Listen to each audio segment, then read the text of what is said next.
Deus, ex toto volte magnitem per omnium eum peccator, et acqui detesto quia peccando. O assustador caso da assombração de San Pedro, Califórnia. No fim dos anos 1980, um episódio perturbador começou a se desenrolar em silêncio dentro de um modesto bangalô localizado em San Pedro, na Califórnia, e acabaria se tornando um dos relatos de poltergeist mais violentos e documentados da história recente dos Estados Unidos. A protagonista dessa história era uma jovem mãe que, sem saber, se tornaria o centro de uma sequência de fenômenos tão agressivos que chamariam a atenção de pesquisadores e investigadores do paranormal de todo o país. O caso, que mais tarde ficaria conhecido como a Assombração de San Pedro, ou o Poltergeist de Jack Hernandez, se destacaria não apenas pela intensidade dos ataques, mas pelo fato inquietante de que a própria entidade parecia agir de forma inteligente e direcionada contra quem tentava compreendê-la. Em novembro de 1988, Jack Hernandez, então com 23 anos, deixou o marido após um relacionamento marcado por conflitos e levou consigo o filho de apenas 2 anos, Jaime, para recomeçar a vida no endereço 593 da West 11ª Street. A mudança não significou alívio imediato. Jack enfrentava uma rotina exaustiva, dividida entre vários empregos, os estudos, uma gravidez inesperada e um processo de divórcio desgastante. Ainda assim, mantinha a esperança de que aquele novo lar fosse o início de uma fase mais tranquila. Essa ilusão, no entanto, duraria pouco. Logo nos primeiros dias, a casa começou a manifestar sinais de que algo estava profundamente errado. Sons estridentes surgiam sem explicação, como se as próprias paredes estivessem vivas, rangendo e emitindo guinchos agudos durante a noite. Do sótão vinham passos pesados, semelhantes aos de alguém caminhando lentamente sobre o teto, mesmo quando não havia ninguém ali. Com o passar do tempo, a atividade se intensificou. Jack passou a ouvir vozes sem origem visível, murmúrios abafados que surgiam do nada e desapareciam tão rápido quanto começavam.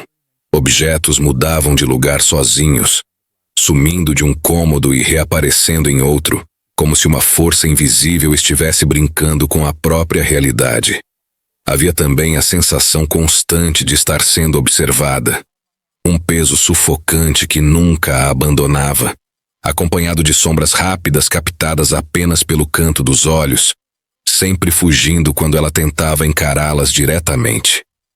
Desesperada e temendo pela própria sanidade, Jack decidiu confidenciar o que estava vivendo a uma vizinha chamada Susan, que se tornaria sua principal aliada naquele pesadelo.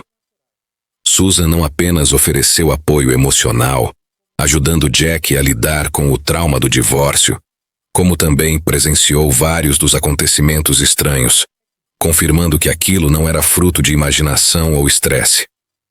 A partir desse momento, Jack passou a registrar tudo o que acontecia dentro da casa, tentando reunir provas do que estava enfrentando. Preocupada com a gravidade da situação, Susan procurou o proprietário do imóvel e relatou os eventos, acreditando que uma intervenção religiosa pudesse trazer algum tipo de solução. A sugestão foi chamar padres para avaliar o local. Quando os religiosos finalmente chegaram, a resposta foi chocante e completamente inesperada. Em vez de reconhecerem qualquer sinal de assombração, os padres afirmaram que a casa não apresentava atividade paranormal e que, na verdade, Jack estaria sob influência demoníaca. A acusação teve consequências imediatas e devastadoras. Convencido de que a jovem representava um risco, um dos padres acionou o serviço de proteção à criança, levantando a possibilidade de que Jaime fosse retirado de sua guarda. Subitamente, Jack se viu não apenas lutando contra forças invisíveis dentro de sua própria casa, mas também contra o sistema, tendo que provar às autoridades que não fazia uso de drogas, que estava mentalmente estável e que era plenamente capaz de cuidar do próprio filho, enquanto o terror dentro do bangalô continuava a se intensificar nas sombras. Pouco tempo depois, Jack daria à luz sua segunda filha, Samantha, e o que deveria ser um novo começo acabou marcando o início da fase mais aterradora de toda a assombração. Após a chegada do bebê, a atividade paranormal dentro do bangalô deixou de ser apenas estranha e passou a se tornar claramente hostil. Certa noite, ao voltar do mercado e guardar as compras, Jack parou diante da geladeira e sentiu o sangue gelar. As letras magnéticas que costumavam ficar espalhadas haviam sido rearranjadas, formando uma frase curta e ameaçadora: "Saiam daqui." Em pânico, ela conferiu todas as portas, janelas e fechaduras da casa, mas não encontrou qualquer sinal de invasão. Mais tarde, com os filhos dormindo e a casa mergulhada em um silêncio pesado, Jack ouviu algo que não deveria existir. Uma respiração rouca e profunda ecoando pelos corredores. Tomada pelo medo, mas sentindo que precisava proteger os filhos, ela se levantou da cama e seguiu o som até o quarto de Jaime. Ao acender a luz, se deparou com uma cena que a deixou paralisada. Sentado na cama do menino estava um homem idoso, de aparência grotesca, que lentamente ergueu o rosto e a encarou. Seus olhos brilhavam em um vermelho intenso, fixos em Jack, como se a observassem há muito tempo. A partir daquele encontro, o comportamento da entidade mudou drasticamente. Os fenômenos se tornaram mais frequentes, mais agressivos e claramente direcionados, como se algo estivesse tentando intimidar e ferir quem estivesse dentro da casa. Em uma visita, Susan presenciou mais um episódio violento. Um estrondo ecoou vindo da cozinha, e ao correrem até o local, elas encontraram uma pintura arrancada da parede e arremessada contra a pia. Os pregos haviam sido puxados com força sobrenatural e cuidadosamente posicionados no chão, com as pontas voltadas para cima, como uma armadilha mortal preparada para quem entrasse no cômodo desatento. Em outra noite, enquanto Jack cozinhava acompanhada de Susan e alguns amigos, algo ainda mais perturbador ocorreu. Pequenas esferas luminosas começaram a cruzar o ar da cozinha, movendo-se de forma errática, como se tivessem vontade própria. No reflexo do medo e da urgência de registrar aquilo, Jack pegou uma câmera e tentou fotografar o fenômeno. Ao revelar a imagem, um detalhe sinistro surgiu. O rosto de um homem idoso aparecia olhando diretamente para ela através da janela, apesar de ninguém estar do lado de fora naquele momento. Com o passar das semanas, os acontecimentos deixaram de se restringir apenas a Jack e Susan. Vizinhos relataram ruídos inexplicáveis. Babás se recusaram a voltar a casa após presenciarem objetos se movendo sozinhos e sons estranhos ecoando pelos quartos. Jack passou a encontrar uma substância escura e espessa escorrendo pelas paredes, semelhante a sangue, além de poças espalhadas pela casa em diferentes horários do dia, sem qualquer explicação lógica. Objetos flutuavam diante de seus olhos, sendo lançados de um lado para o outro como se manipulados por uma força invisível. Exausta, emocionalmente destruída e temendo pela segurança dos filhos, Susan insistiu que era hora de procurar alguém que realmente entendesse do assunto. Foi então que entraram em contato com o investigador paranormal Dr. Barry Taff. Taff não era um nome desconhecido no meio acadêmico e investigativo. Autor de diversos livros e diretor associado de parapsicologia da UCLA, ele já havia lidado com alguns dos casos mais extremos de poltergeist violento da Califórnia, incluindo o famoso incidente de Doris Bider, ocorrido em 1974 em Culver City, cuja brutalidade inspiraria o filme A Entidade, lançado em 1982. Ao aceitar investigar a assombração de San Pedro, Taff levou consigo uma equipe de filmagem para documentar o que estava acontecendo dentro do bangalô. Logo na primeira entrada na casa, ficou evidente para todos que algo profundamente anormal estava em ação. O sótão chamou atenção imediata, transmitindo uma sensação opressiva, quase viva, e sons de algo correndo podiam ser ouvidos acima de suas cabeças. O cinegrafista Jeff Whitcraft se ofereceu para subir sozinho e registrar imagens do local.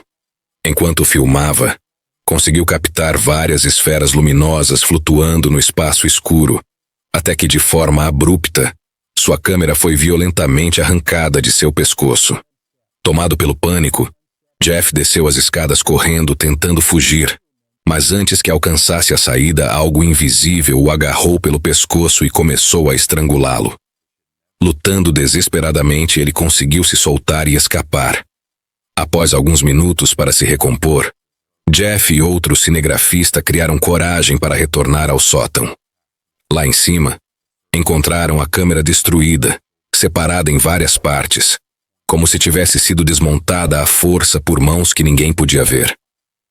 A equipe decidiu permanecer no local e aprofundar as investigações, mas os acontecimentos logo ultrapassariam qualquer limite aceitável, tomando um rumo assustadoramente mais violento. Em setembro de 1989, o que ocorreu dentro daquele bangalô entraria para a lista dos ataques de poltergeist mais extremos já registrados na história moderna. Determinado a continuar documentando tudo, Jeff resolveu subir novamente ao sótão, desta vez acompanhado de outro cinegrafista, Gary. Enquanto Jack, Susan e o Dr. Barry Taff observavam apreensivos do andar de baixo, Gary começou a descer primeiro pela escada estreita que levava ao sótão. Jeff vinha logo atrás quando, de forma repentina, uma força invisível o agarrou e o puxou violentamente de volta para cima. Assustado com o silêncio repentino, Gary correu de volta e se deparou com uma cena aterradora. Jeff estava suspenso pelo pescoço, preso por um varal que havia sido enrolado em um prego cravado no alto da parede, como se alguém tivesse preparado aquilo de forma deliberada. Ele se debatia em choque, sem conseguir respirar, enquanto sua vida parecia se esvair diante dos olhos de todos.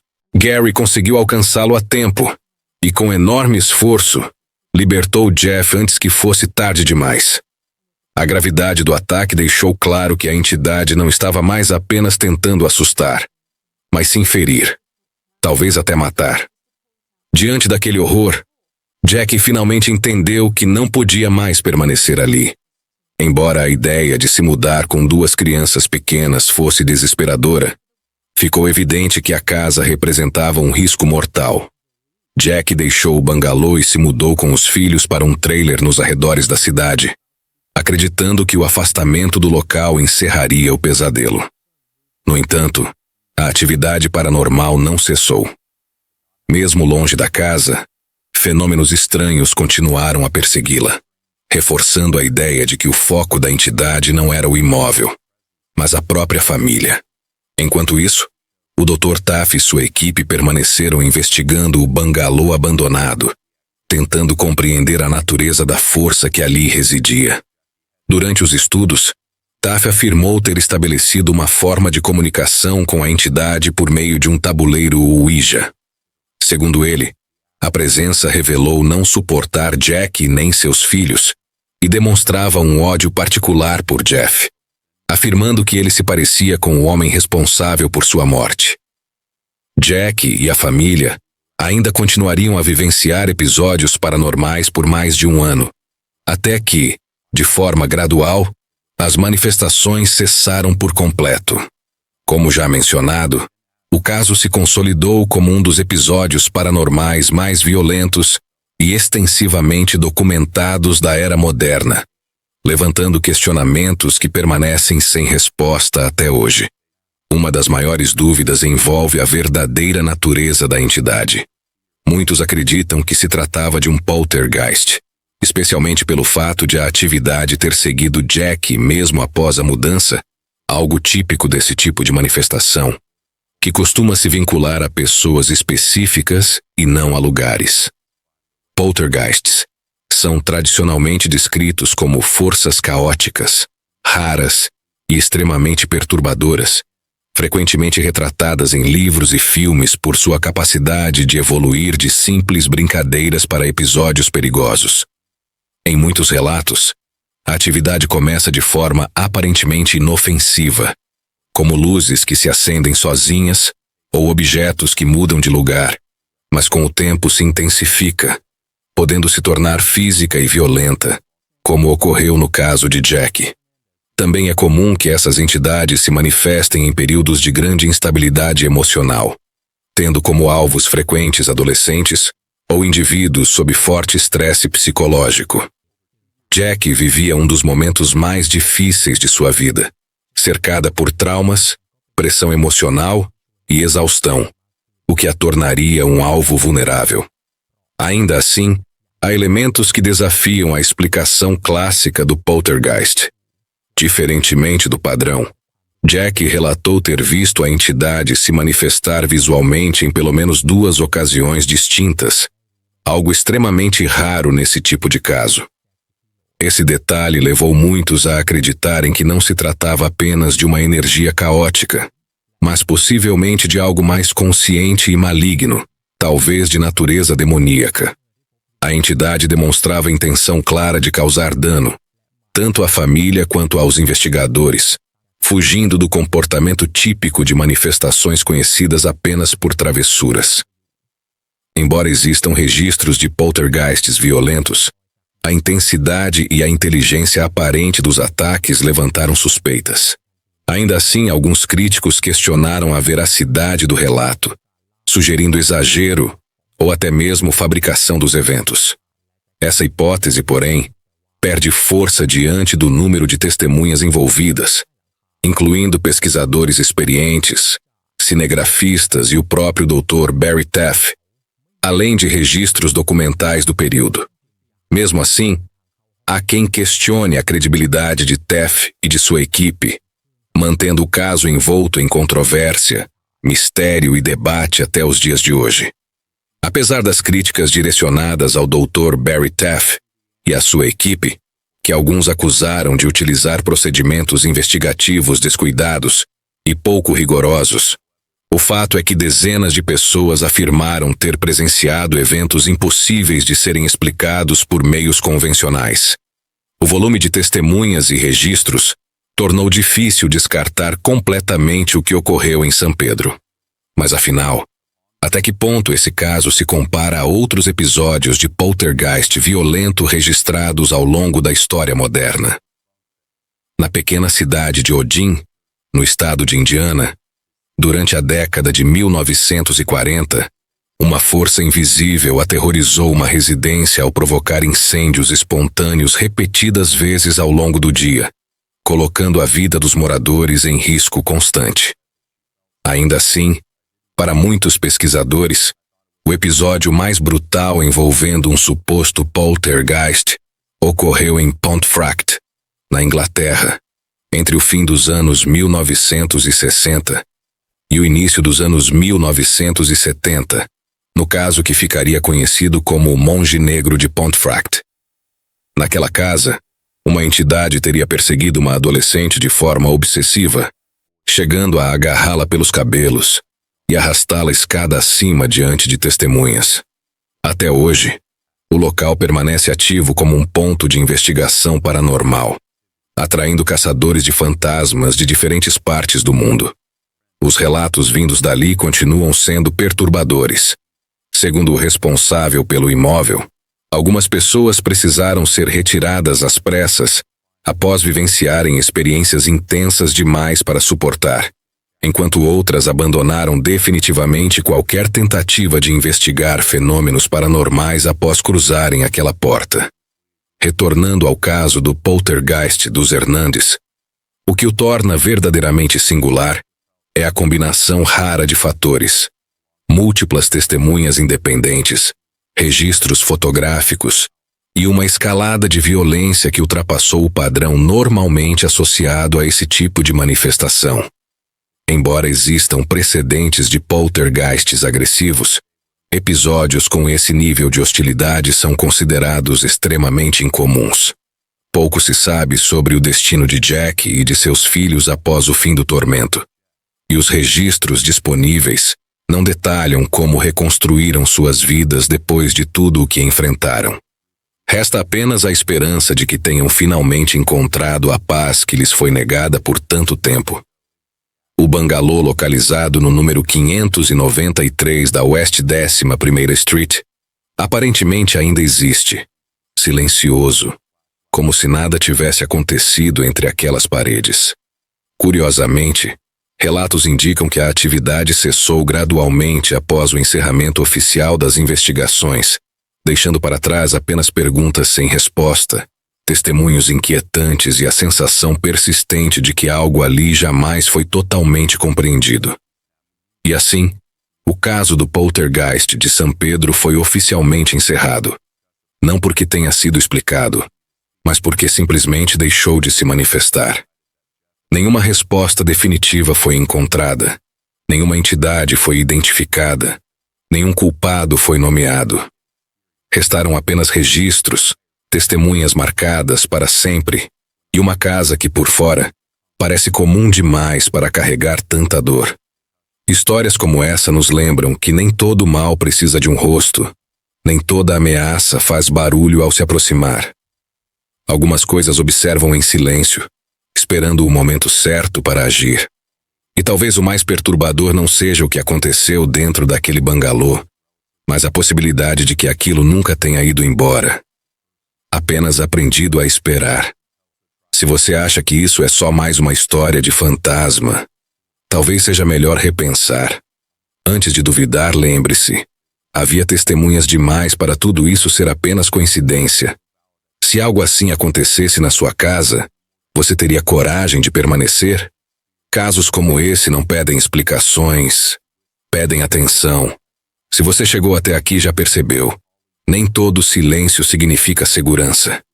Inscreva-se no canal porque algumas histórias não terminam quando o vídeo acaba. Deixe seu like. Ele nos ajuda a continuar revelando casos que muitos preferiam esquecer. E comenta aqui embaixo. Você acredita que isso era um poltergeist? Ou algo muito pior? Ative o sino porque o próximo caso pode ser ainda mais perturbador. Aqui no News Web Doc a pergunta nunca é se aconteceu, mas o que ainda está escondido.